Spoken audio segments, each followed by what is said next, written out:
Cinema non è oggi solo Hollywood o ieri Cinecittà, ci sono produzioni indipendenti lontane dalle major e location che possono rappresentare possibilità diverse.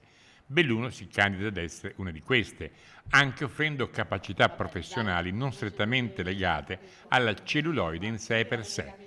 Professionalità a cui pensa, promuovendole con l'iniziativa denominata Dietro le Quinte, il Centro Consorti di Sedico. Noi lavoriamo nel settore della formazione professionale, quindi legno e estetica.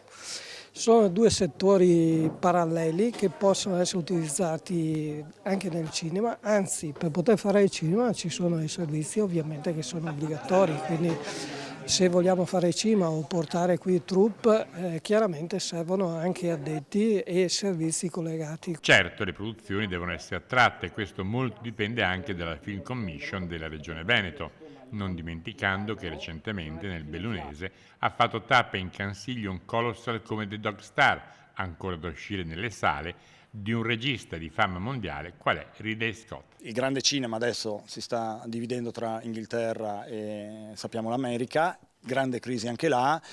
Però devo dire che per le produzioni indipendenti è molto più facile lavorare su territori così vergini. Se io devo girare una produzione qua, non ho maestranze. Il fatto di fare formazione e creare queste maestranze è oro, perché allora anche piccole produzioni, case di produzione riescono a girare, ricovere uno scenografo anche per una giornata, magari non per 6 di fila che lo fai venire da Roma.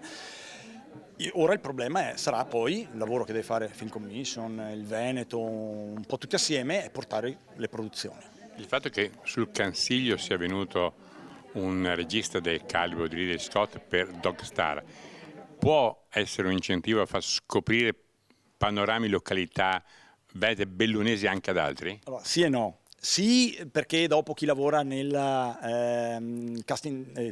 location manager individuano, conoscono. No, se però quell'ambiente non è ambientato qui. Invece film ambientati qui, come appunto quello di Sosai, è certamente che aiuta, insomma.